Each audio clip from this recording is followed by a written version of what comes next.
Hi everyone, Carrie Lee here with Pura Vita Vitality and Nutrition, and today's video will answer all of the questions that you have about water. So most of us are chronically dehydrated. We remain in a chronically dehydrated state our whole lives because we need a minimum of 2 to 3 liters of water per day, and a lot of people simply don't drink this. And it's always best to have your water intake in a flat water, so not soda pops and coffee and things like that. And as a matter of fact, anything that contains caffeine, whether it be coffee, an orange pekoe tea, or even soft drinks, actually act as a diuretic, as does alcohol. And diuretic basically means that it's pulling water through your system quite quickly, as opposed to your cells being able to utilize that water. So flat water is always the best option. If you wanted something else for a little bit of a different taste, herbal teas are good. So any of the decaffeinated teas, even decaf coffee, though maybe not the best option, will still act to hydrate you, as well as fresh fruit juices and all of those electrolyte drinks. So again, doesn't mean to say that these are all really healthy options, but they all act to hydrate you. A much better option if you're looking to rehydrate and you want some electrolytes. So if you've been exercising and you've been sweating and you really want to replace those electrolytes, or on the other hand, if let's say you're on vacation, you've got traveler's diarrhea or you're throwing up and you're losing a lot of your electrolyte balance, coconut water is one of the best options for you. You can also Google how to make a homemade electrolyte drink. It's going to have a pinch of salt and some other things in it as well, and this will also act to rehydrate you. So just some good options there. Also, what would be the best water hydration system out there? Well, there's the Brita Filter system, which is a kind of a cool option. Well, probably one of the cheapest things that you can do as the countertop model or one of the Brita filters. And what Brita does specifically is it removes a lot of the chlorine as well as lead from water. But it does not remove a lot of the other heavy metals or fluoride from water. So chlorine and fluoride are two dangerous things that we add to city water and tap water, which is one reason why you don't want to be drinking tap water on a regular basis. Chlorine basically acts as a disinfectant, so that way all of the bacteria and microorganisms and unhealthy things that can be found in our water supply are removed. It acts as a disinfectant. But unfortunately, this also acts as a disinfectant within our colon as well, within our body. And our colon is our home to a lot of the gut healthy flora and probiotics, and we don't want those wiped out. They're crucial for colon health, for digestive health. They're also crucial for our immune system because 80% or more of our immune system is located in the colon or in the gut.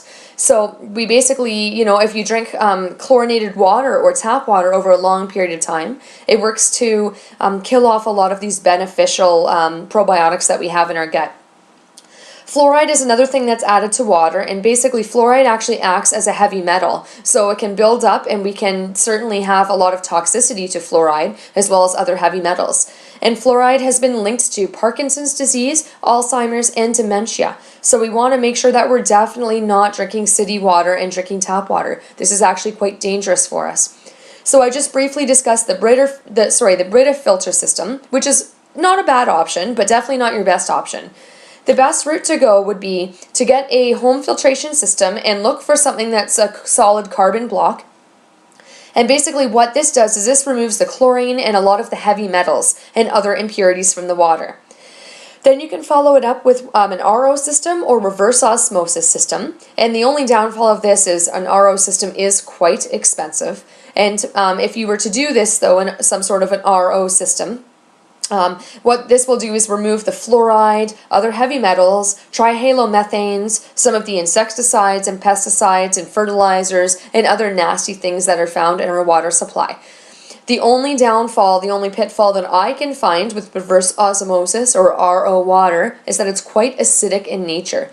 So what we can do to increase the alkalinity is either add some lemon or some sort of citrus, because those are very alkaline in nature. So this will act to alkalinize your water. So now your water is less acidic and is much more healthy for you. Or the other option would be to look for mineral salts. So there's a company out there called Santavia or Santavia, depending on how you pronounce it. They actually have their own water filtration system that you can purchase, the whole system.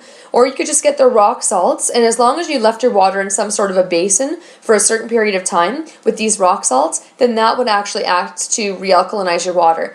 And basically, when you alkalinize something, it simply means adding in beneficial minerals. So whether it be calcium, phosphorus, potassium, some of the other trace minerals, you're basically, that's what you're doing, that's what the rock salt's doing, and that is something that alkalinizes your water.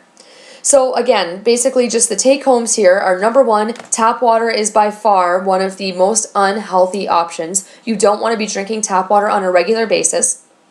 And also, most of us are chronically dehydrated, so you want to try to drink a minimum of 2 to 3 liters of fresh water per day.